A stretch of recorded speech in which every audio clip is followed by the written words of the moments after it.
The night glittered like a lie. St. Armand Hall was alive with music, champagne, and the sound of people pretending they were happy. Crystal chandeliers rained light across marble floors, violins whispered above the chatter, and the city's wealthiest floated between laughter and deceit. Lena Moreau moved through it all like a ghost in a silver dress she couldn't afford. She wasn't a guest, she was part of the staff, the one making sure everything looked perfect while trying not to be seen. Her ex, Elias Crane, was somewhere among the guests, tall, charming, and poisonous. It had been a year since she'd escaped him, but the sight of his name on the guest list had made her hands tremble all over again. She told herself she could handle it. She was stronger now. She'd survive the night, smile when she had to, and disappear before he saw her. That plan fell apart the moment she turned and saw him watching her from across the ballroom. Same confident smirk, same tailored suit. He raised his glass in a mocking salute. Lena froze. Her pulse began to roar in her ears. She needed to move, to vanish.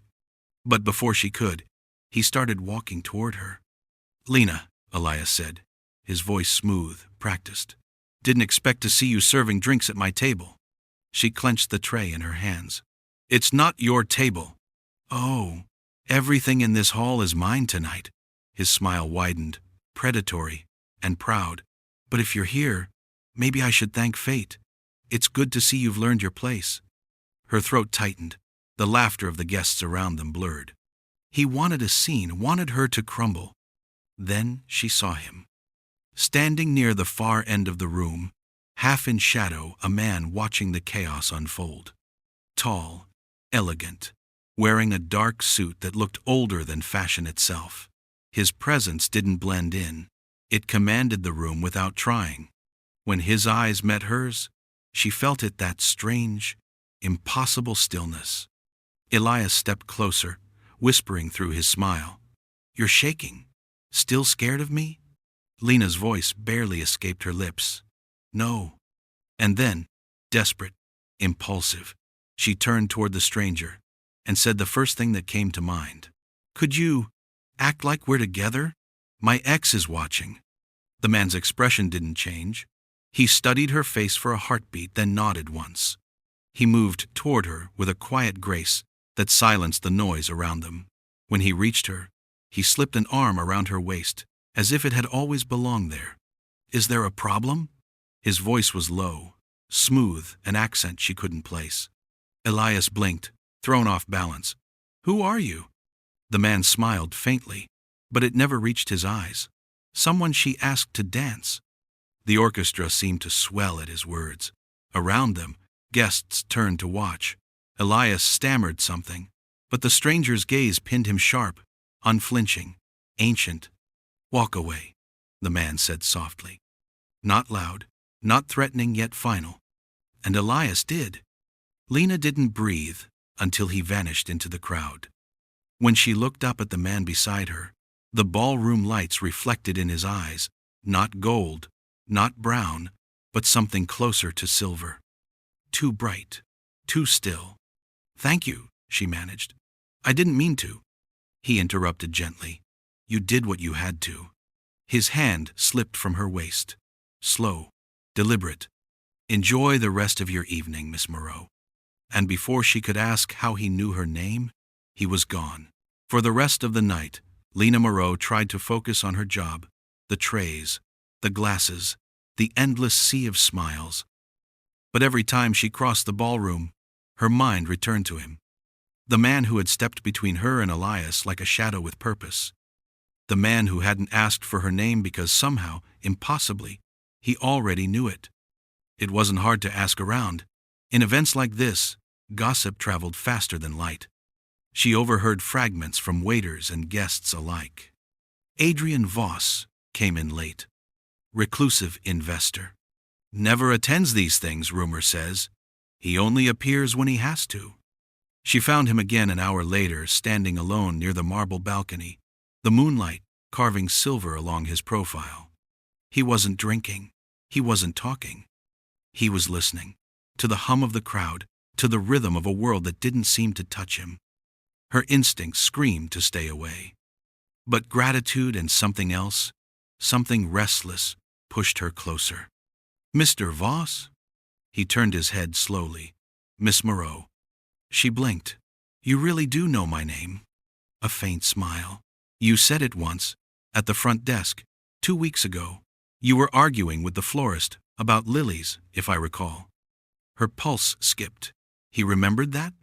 "I didn't realize you were paying attention." "I pay attention to everything." His tone wasn't prideful, just fact. She hesitated, trying to read him. There was a calmness about him that felt unnatural, like his heartbeat ran slower than everyone else's. "I wanted to thank you," she said, "for earlier." He tilted his head slightly, studying her expression. "You don't need to thank me." He was crossing a line.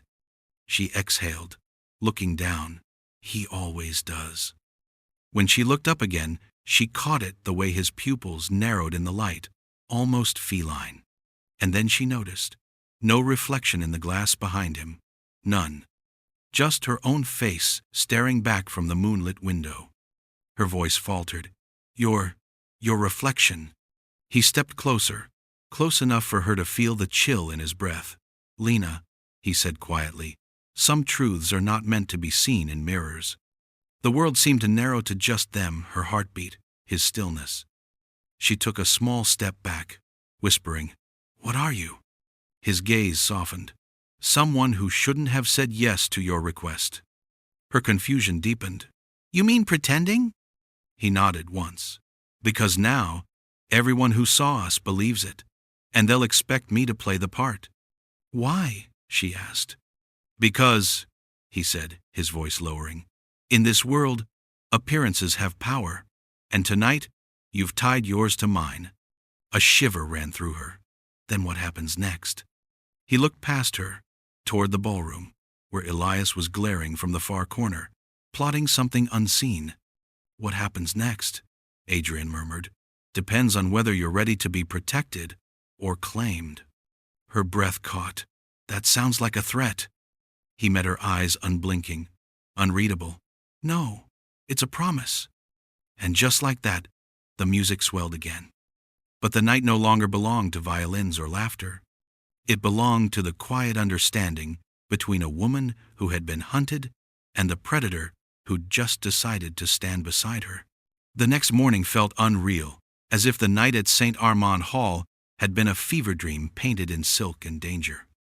The ballroom, the confrontation, the stranger's touch, all replayed in flashes behind Lena Moreau's tired eyes. She told herself it was over, that he was just a man, that she'd imagined the strange chill of his skin, the flicker of silver in his eyes, the way he'd said protected or claimed. But when she arrived at her small apartment, a black envelope waited on her door. Her name written in handwriting too precise to be human. Inside, a note. "St. Armand was not our last dance." A. V. And beneath it, a second line. An invitation to a private dinner that evening at the Vallon House, the old mansion on the outskirts of the city. By sunset, curiosity had already won. She told herself it was just to thank him properly, to make sense of what had happened. But the truth was simpler and far more dangerous. She wanted to see him again. The mansion loomed like a cathedral, carved from shadow, its iron gates opening with a soft metallic sigh. Inside, candles lined the walls, hundreds of them, flickering with a light that made the air feel almost alive. When Adrian appeared at the top of the staircase, he looked exactly as he had the night before, elegant, unreadable, untouched by time. "You came," he said. "I wasn't sure I should," she admitted. "Neither was I," he replied, a faint trace of amusement in his tone. "But I don't believe in coincidences." They dined in a room filled with soft violin music, surrounded by portraits that seemed to watch them. Adrian ate nothing. Instead, he asked about her life, not the polite kind of questions people ask to pass time, but the kind that made her feel seen. When she spoke, he listened with unnerving intensity, like someone studying a language they used to know. At one point, she laughed nervously. "You stare as if you've known me before." He paused. "Perhaps I have." She blinked. "What does that mean?"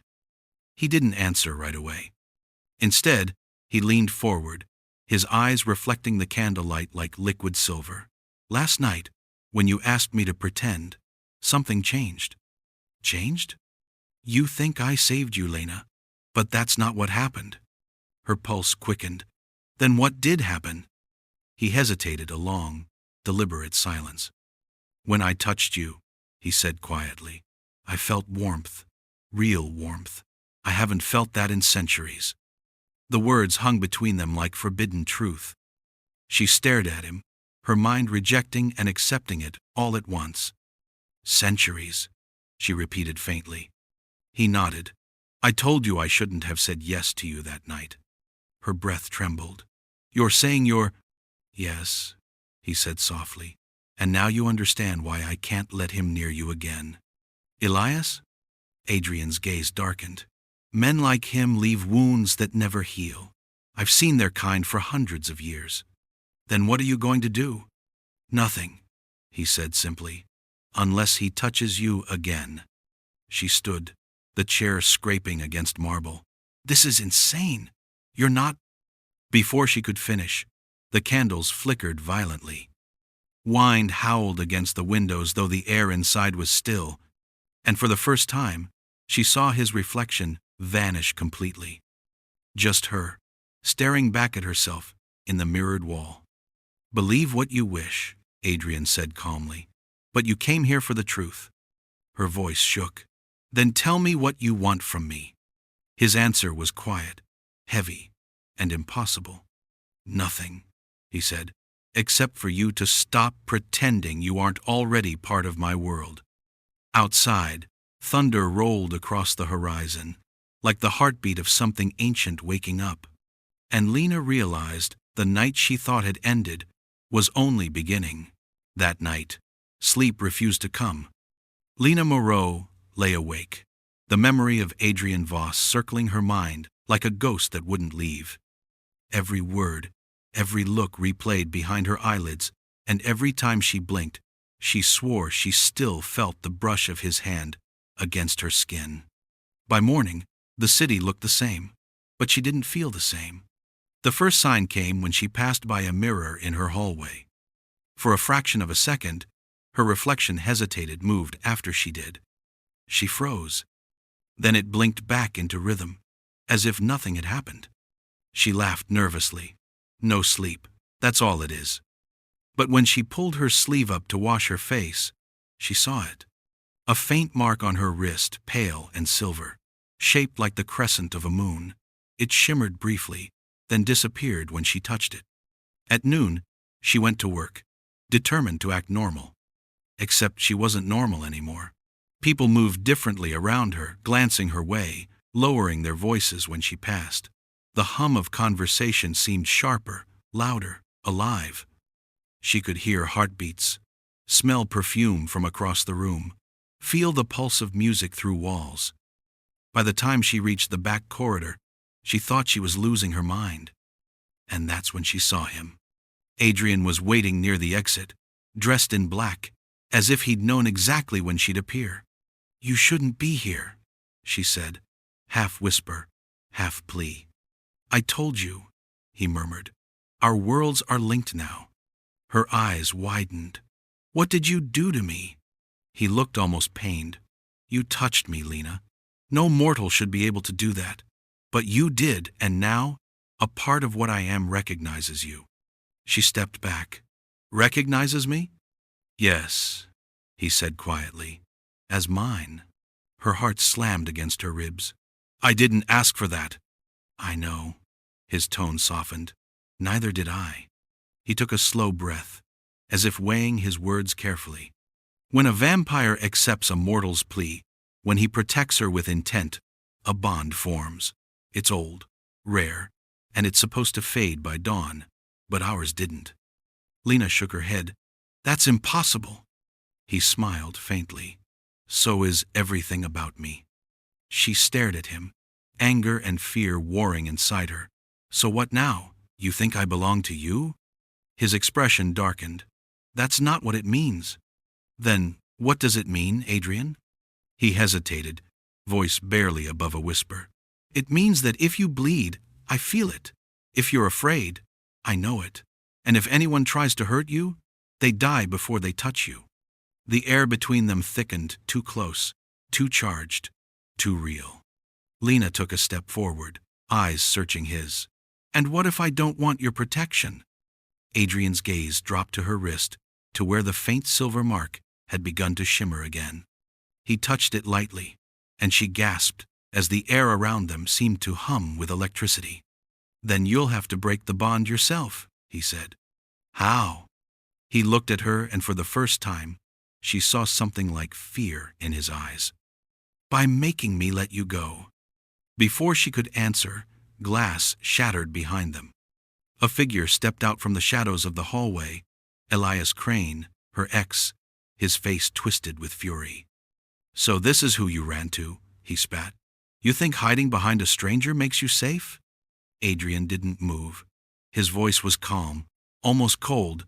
You should leave. But Elias laughed. And miss seeing her pay for embarrassing me? Not a chance. He reached for Lena's arm, and before she could pull away, Adrian was there. Too fast, too silent. Elias froze, his wrist caught in Adrian's hand. The air grew heavy, electric, the lights flickering overhead. Adrian's eyes glowed faintly silver. Touch her again, he said, voice like velvet and thunder, and you'll never touch anything again. Elias tried to speak, but words failed him. His face went pale, his knees buckled, and when Adrian let go, Elias stumbled back, gasping not from pain, but from terror. He ran. Lena stared, trembling. What did you do to him? Adrian turned toward her, his eyes dimming back to human. I showed him what real fear feels like. Her voice cracked. You can't just... I didn't kill him. His tone softened, but now he knows what it's like to feel powerless. Lena shook her head. You can't protect me like this. You'll destroy yourself. He stepped closer, and for a moment, all the threat fell away, leaving only exhaustion and something that looked like longing. Maybe that's what I've been doing all along, he whispered. For centuries, destroying myself in pieces until you showed up. Outside, thunder rolled again, the same storm that had started the night they met. Only now, it wasn't the city trembling. It was them. The next few days unfolded like a fragile dream, the kind that feels too vivid to be real and too dangerous to last. Adrian Voss vanished. No calls, no letters, no trace of his presence anywhere in the city. At first, Lena Moreau told herself it was better this way. Whatever they had shared, whatever bound them, was unnatural. He was centuries old, something she could never understand. She repeated that truth to herself every morning, every night, until she stopped believing it. Because she could feel him. In flashes, in fragments. When she reached for a glass of water, her hand trembled with a chill that wasn't hers. When she woke from restless sleep, she'd sense his heartbeat echoing somewhere far away. And once, at 3 a.m., she found herself standing at her window, whispering his name into the rain. The wind answered like a sigh. That same night, miles away, Adrian stood in the shadows of a deserted cathedral, trying to will her out of his thoughts. He had lived through wars, empires, and centuries of solitude. He had learned to erase faces, voices, memories. But hers, her laugh, her scent, her pulse, they clung to him like sunlight on marble, refusing to fade. Fool, he muttered to himself. He was a predator who had forgotten his nature. A king who had allowed a mortal woman to hold his name on her tongue as if it meant something. Yet even now, he could feel her fear flicker at the edge of his consciousness, distant, but sharp, like a heartbeat underwater. He didn't want to go to her, but he was already moving before the thought finished forming. Lena was in her apartment, the city outside painted silver by another relentless storm. She had just turned off the lights when she heard the faintest sound, a whisper of air, a breath that wasn't hers. When she turned, he was there, soaked from the rain, collar undone, eyes burning brighter than the lightning that cracked behind him. Adrian. He stood at the threshold, as if afraid to cross it. I shouldn't be here. Then why are you? Because I can't stay away. The words left his lips like confession, heavy with something far older than lust. She took a step forward, her voice trembling. You disappeared. I had to. His tone was low, rough, fraying at the edges. The longer I stay near you, the stronger the bond becomes. You start to change. Change? You see things you shouldn't, hear what I hear, feel what I feel. Lena swallowed hard. Maybe I already do. He exhaled sharply, almost in pain. Then it's too late. A silence filled the room, the kind that hums with all the words people are too afraid to say. Look at me, Lena, he said quietly. When she did, he let the mask fall. His eyes glowed faintly silver. His fangs, sharp but elegant, caught the dim light. And yet, there was no horror in her face. Only awe. You're not a monster, she whispered. You should be terrified. I was, she said, but not of you. He closed his eyes, as if her faith burned more than sunlight ever could. You don't understand, he said softly. I've tasted blood. I've watched centuries turn to ash. I don't get to want things like this. She moved closer, slow, deliberate. Then why do you? He met her gaze, and the battle inside him cracked wide open. Because for all his restraint, he did want. Her heartbeat, her defiance, her warmth. The one thing he had forgotten the world could still give him. Their faces were inches apart now. The air between them throbbed with something unspoken. If I kiss you, he whispered, I won't stop there. Then don't. He froze. Lena. Her fingers brushed his jaw. You can hide for another 100 years, Adrian, but we both know what's already happening. He took a slow breath, trembling. You'll regret this. I regret pretending I didn't want it. The room darkened. The storm outside surged like the ocean responding to them. And when he finally leaned in, it wasn't hunger that guided him. It was surrender. The kiss was deep, desperate, centuries in the making. When it broke, she was breathless, and he looked undone. This, he said quietly, was never supposed to happen. Then let it. And for the first time in all his endless years, the Vampire King obeyed someone else's command. The storm lasted until dawn. When Lena Moreau finally woke, the rain had stopped, but the world hadn't gone back to normal. The first thing she felt wasn't fear. It was him. The echo of Adrian Voss's heartbeat pulsed faintly through her own. The sensation was soft at first, like a second rhythm inside her chest, but when she touched her lips, still bruised from the night before, she remembered everything. His voice, his trembling restraint, the way his kiss had tasted not of blood, but of winter and fire at once. She sat up, clutching the sheets around her, trying to breathe. Something shimmered faintly against her skin. The silver mark on her wrist had deepened, glowing faintly beneath the morning light. The bond. It was real, and it was growing stronger. The apartment was empty, but she could feel him nearby, not physically, but as if his presence lingered in the air, the whisper of a mind that refused to let go. When she closed her eyes, she saw him, standing alone in the rain, half in shadow, fighting himself. She could feel his hunger too sharp, aching, barely restrained. And for a moment, her pulse answered it. The connection between them was no longer invisible. It was alive. Miles away, in the catacombs beneath Valen House, Adrian stood before a mirror that refused to show him. He had fed that night only enough to survive, but it hadn't dulled the need burning through him. Every sense he possessed was tangled with her.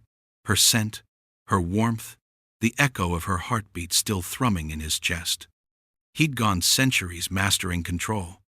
But control meant nothing now. "You've gone too far," a voice whispered in his head, his own conscience, long dormant. He ignored it. At sunset, he returned to her. Lena didn't flinch when she opened the door. She'd been expecting him, though she couldn't explain how she knew. "You can feel it too," she said quietly. He didn't deny it. "The bond has deepened." "Is that what this is?" She pressed her hand to her chest. "Because it feels like my heart isn't mine anymore." Adrian's expression was pained. "It isn't. It hasn't been since the night we met." She took a step closer. "Then take it back." He shook his head. "I can't." Her voice trembled. "Then what happens to me?" He looked at her for a long time before answering. "If it continues, you'll change. Slowly. Your senses will sharpen. Your body will resist sleep. You'll begin to crave what I crave." "Blood," she whispered. He nodded once.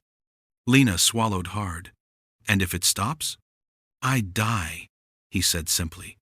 She froze. "You're lying." His gaze didn't waver. "The bond has to end one way or another. It's a tether of life and hunger. When one breaks free, the other falls." The words sank into her like ice. He had saved her, protected her, loved her, and now, that very act had tied their fates together. "I never wanted this," she whispered. "Neither did I," he said. "But I'd choose it again." Tears filled her eyes. "Why?" He stepped closer until their foreheads nearly touched. "Because for one night, I remembered what it was to be alive." The silence that followed was unbearable. She could feel his pulse through the bond, slow, steady, echoing hers. "Finally," she whispered, "then feed from me." His entire body went still. "No, if it keeps you alive." "You don't understand," he said sharply. "Once I taste you, the bond will be complete. You won't be human anymore." She hesitated, breath trembling. "Maybe I'm not already." His eyes flashed silver, torn between desire and despair. "You have no idea what you're asking." She touched his chest, feeling his heart stir beneath her palm. "I know exactly what I'm asking." For the first time in centuries, Adrian's control shattered. His lips grazed her wrist, and when his fangs pierced skin, the world seemed to collapse into sound and color. Pain, warmth, ecstasy. Their heartbeats fused two rhythms, becoming one. He pulled away almost instantly, horrified, trembling. Her blood stained his lips like gold in the fading light. "Lena," he breathed, voice broken, "what have you done?" But when she looked up at him, her eyes were glowing faintly silver, and she smiled. Outside, dawn began to rise again. But for the first time in centuries, the Vampire King watched it without burning. And in that impossible light, they both realized, whatever they had become, the world would never be the same again. The change began quietly. A pulse behind Lena Moreau's eyes, a cold that no blanket could touch, and a strange clarity as if the world had sharpened its edges overnight. She didn't notice at first that her reflection was fading, or that the neighbors who used to greet her now avoided meeting her gaze. But Adrian Voss noticed. He'd known the moment he tasted her blood that the ancient order would sense it. The bond was forbidden, the one law even immortals feared to break. Because to bind with a mortal wasn't just blasphemy. It was love, and love was what destroyed kings. They hid in the outskirts of the city, in a safe house older than the skyline itself. Its stone walls held centuries of secrets, wars, vows, betrayals. And now, their silence. Lena sat by the window, her body trembling between warmth and cold, her senses shifting in waves. She could hear distant footsteps in the street below 4 blocks away. She could smell rain long before it began to fall. And when Adrian entered the room, she could feel his presence before he spoke. "How long do we have?" she asked quietly. He hesitated. "Not long." "They'll come for me?" He shook his head. "They'll come for us. The council won't allow a hybrid. It threatens everything they built." Lena turned to him, her eyes faintly silver in the candlelight. So what am I now? He studied her with awe, with regret. Something new, something they'll never understand. That night, the storm returned. And with it, the hunters. The air trembled with the hum of ancient magic as black cars pulled into the empty street. Men in tailored suits stepped out pale, expressionless, their eyes glowing faint crimson. The Order of the First Blood. Vampires, sworn to enforce the law Adrian had broken. Lena felt them before she saw them. The hunger, the silence, the intent. They're here, she whispered. Adrian nodded, already moving toward the door. Stay behind me. I can fight, she said. You don't know how. Then teach me. He turned, his voice a whisper of steel. I don't want you to learn this. But it was too late. The moment they breached the threshold, Lena's instincts roared awake. One of the hunters lunged faster than any human could see, but Lena moved. Her hand caught his wrist mid-strike. She didn't think. She reacted. And when her palm touched his skin, his veins lit silver. He screamed. Adrian's eyes widened. Lena! She released the man, horrified. I didn't mean... He caught her hand gently. You burned him. What? Your blood, Adrian said. It carries both life and death now. You're not turning into me. You're becoming something else.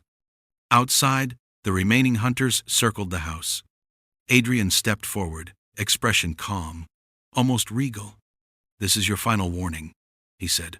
Leave now. The leader smirked. You broke the covenant, Voss. No warning can save you.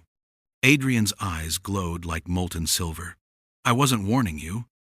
The ground trembled. The air cracked. And behind him, Lena's shadow began to move on its own. Her voice, when she spoke, wasn't quite human anymore. You wanted to see what a forbidden bond creates? Every candle in the room extinguished at once. When the light returned, the hunters were gone, the street empty, the night eerily still. Only the faint scent of ashes remained. Lena sank to her knees, trembling. What did I do? Adrian knelt beside her, his voice gentle. You survived. Her eyes shimmered, part terror, part wonder. I can't control it. You will, he said softly. And when you do, they'll fear you more than they ever feared me. She looked up at him, tears glinting silver. And you? He smiled faintly, the kind of smile that held centuries of loneliness. I already do.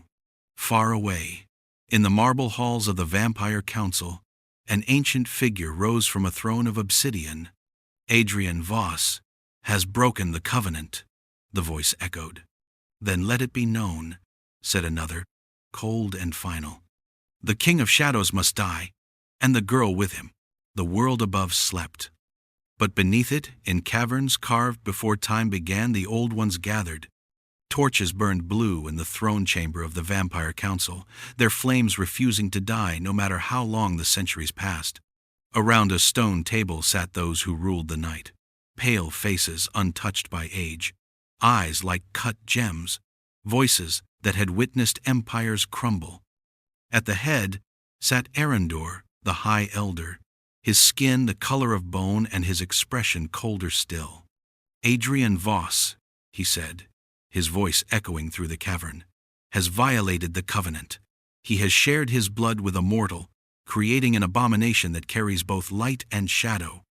Another elder hissed, her eyes gleaming crimson. Then the law is clear. They must be destroyed. But if she survives the transformation, said a third younger voice, she could be proof that the old blood can evolve. Arendor's gaze silenced them all. We are not meant to evolve. We are meant to endure. He rose from his throne. Send word to every house. By the next moon, the King of Shadows dies, and his creation with him. Above ground, rain fell again. Always the rain. Lena Moreau stood beside Adrian Voss in the ruins of an old cathedral, its broken spires cutting the sky like bones. Candles flickered between them, their light dancing over shattered marble saints. "So that's it," she said quietly. "We run." He didn't answer. His gaze was fixed on the night horizon, listening to something she couldn't hear. "Adrian." Finally, he turned to her. "Running won't save us anymore." "Then what will?" He hesitated, the words tasting like sin. "A war." She stared. "You can't fight them. You said yourself they're ancient." "So am I." His tone was calm, but his eyes burned silver. "I helped build the council. I know its walls, its secrets, its weaknesses." She stepped closer. "You're talking about suicide." "No," he said. "I'm talking about choice. For centuries, they've ruled through fear. They killed love before it could ever challenge them. But you," he touched her wrist, where the silver mark now glowed brighter than ever, "you are the proof they were wrong." Her breath caught. "Then let me fight with you." He smiled faintly. "You already are." That night, they prepared for war in silence. Adrian gathered relics older than empires, blades forged in moonlight, sigils written in blood that no longer flowed in his veins. Lena studied herself in the cracked mirror of the cathedral, watching as her reflection flickered between woman and something else, something radiant, terrifying, beautiful. At one point, he found her sitting in the pews, trembling. "I can feel them," she whispered. "Every heartbeat underground. They're waiting." He knelt beside her. "Then they'll find what they fear most." She looked at him, the man she once mistook for a stranger in a ballroom, now the only light she could trust. "If we die tonight," he interrupted gently, "we've already lived more than most ever will." Her hand found his. "Then let's finish it together." He pressed his forehead against hers. "Together." As the clock struck midnight, the cathedral doors swung open, not by human hands, but by shadows. Figures emerged from the rain, cloaked in black, their eyes glowing faint red, the council's assassins. They spoke no words. They didn't need to. The sentence had already been given. Adrian rose from the altar, his voice carrying through the storm. "Tell your masters," he said, "that the old world ends tonight." The first assassin lunged, and the war began. Lena moved like instinct, like fire in a body that had forgotten what weakness meant. Adrian fought beside her, faster than lightning, his blade catching each drop of rain in silver arcs. One by one, the assassins fell, not dead, but undone, their blood turned to dust. Each strike, each scream, echoed through the city's bones. When the last one fell, silence claimed the night. The rain stopped, and far below, in the council's chamber, the ancient torches flickered one by one, as if something older than their laws had just awakened. Adrian looked at Lena. Her eyes no longer glowed faintly.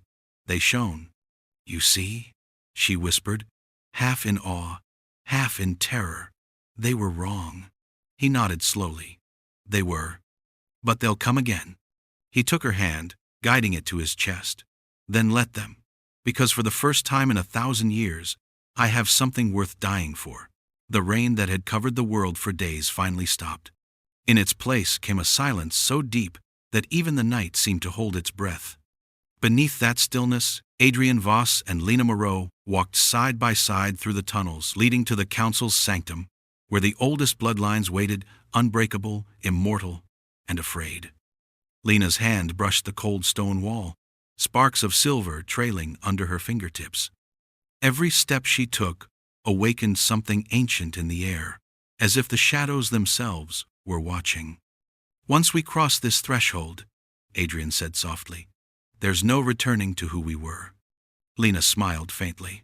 "That's assuming we ever could." He almost smiled back. "Almost.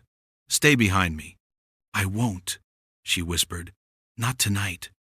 The gates of the council opened with a sound like thunder breaking marble. Inside, the elders waited in a half-circle, 13 thrones carved from obsidian, faces pale and perfect like statues. Behind them, the walls pulsed faintly with veins of red light, the heartstone, the living core of their empire, forged from the first vampire's blood. Erendor, the High Elder, rose. His voice shook the air itself. You should have perished centuries ago, Voss. Adrian's voice was calm. Perhaps, but you taught me well how to endure, how to hide, how to outlast even death. Erendor's gaze flicked to Lena. And now you bring her here, the half-born, the stain. Do you think love will make you stronger? Lena stepped forward before Adrian could speak. No, she said evenly. Love doesn't make us stronger. It makes us real. And that's what terrifies you. A murmur rippled through the chamber, the first sound of dissent the elders had heard in centuries. You dare speak in this hall? Hissed the crimson-eyed elder beside Erendor. Lena's eyes blazed silver. I was born mortal. I dare everything. Erendor's patience shattered. Enough. He lifted his hand, and from the shadows, dozens of guards emerged, ancient vampires, armed with blades black as night. Kill them both, he commanded. Adrian's blade was already in his hand before the first assassin moved. The fight that followed was not battle, it was fury. He moved like wind over water, every strike precise, every motion silent death. Lena fought beside him, her body glowing faintly with the light of the bond, her blood a weapon the elders couldn't understand. When a guard lunged for her, she met his gaze and whispered a single word. His veins turned to silver, his body collapsing in a rain of ash. Adrian turned toward her, eyes wide with awe. You're learning. She smirked faintly. I had a good teacher. But Erendor was not watching the fight. He was watching her. You were meant to fade, he hissed, stepping down from his throne. Your kind burns bright and dies fast. He extended his hand toward the heartstone. The veins of red light pulsed violently, feeding his strength. You think you carry light, girl?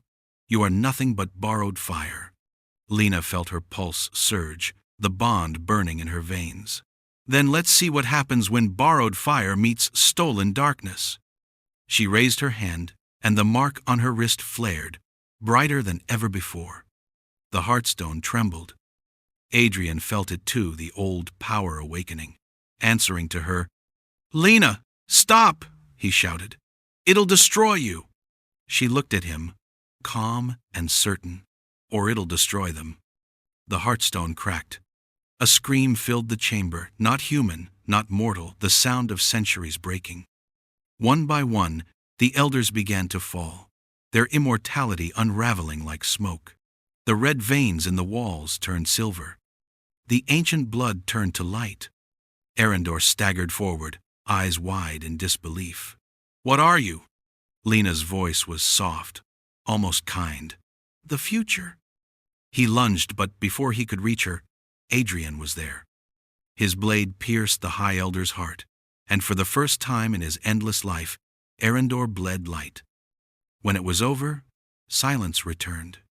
The heartstone shattered completely, the crimson glow fading into pale dawn. Adrian stood beside her, breathing heavily, the centuries of violence finally catching up to him. It's done, he whispered. No, Lena said, looking at the rising light seeping through the cracks above. It's beginning. The dawn reached them slowly, touching their faces like a question. For a moment, Adrian flinched. Centuries of instinct told him to hide. But the light didn't burn him. It warmed him. He turned to Lena, wonder and disbelief softening his features. How? She smiled faintly. Because you weren't cursed, Adrian. You were waiting. Waiting? For someone who could remind you that eternity isn't living. It's just surviving. He took her hand, and together they stepped into the light. Far above, as the ruins of the council collapsed, whispers began to echo across the immortal world. The old blood has fallen. A new dawn walks among them. The sun rose over a world that no longer belonged to the dark. For the first time in 1,000 years, light reached the marble towers of the vampires' hidden cities, and they did not crumble. The reign of fear was over. In the ruins of the old council chamber, vines had already begun to creep through the cracks in the stone. And at the center, where the Heartstone once pulsed with the blood of tyrants, a new light flickered faint, silver, alive. It glowed not with hunger, but with balance. Far from the cities, in a quiet village at the edge of a forgotten coast, two figures lived in peace. No servants, no guards, just a cottage of weathered wood, the sound of waves, and the occasional whisper of wings at dusk. Lena Moreau sat on the porch, a book open in her lap. The last few months had changed her not into something monstrous, but into something complete. Her reflection had returned, softer now, silver-eyed and ageless. The light within her no longer burned. It breathed. Behind her, Adrian Voss stepped into the sunlight. He still paused at the threshold habit, not fear, then smiled when the light touched him. "You still test it every morning," she said, without looking up. "I spent centuries burning," he murmured. "Forgive me if I enjoy not turning to ash." She laughed, quiet, real. "You always said eternity was a curse." He sat beside her. "It was, until you gave it meaning." The wind carried the smell of salt and wildflowers. Lena closed the book. "Do you ever think they'll come for us again?" "They might," he said simply, "but the world isn't theirs anymore. It's ours." He reached out, tracing the faint crescent mark that still shimmered on her wrist. "The bond remains," he said. "It's not a curse," she whispered. "It's a reminder." "Of what?" She looked at him, eyes bright as the morning sky. "That love doesn't end when the night does." They sat in silence for a while, listening to the waves. Adrian leaned back, eyes half closed. "Do you remember the ballroom?" Lena smiled. "The night I asked a stranger to pretend to be mine?" "Yes," he said softly. "And I remember thinking I'd never say yes to anyone again. And yet you did." He turned to her.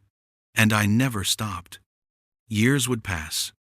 Stories would spread.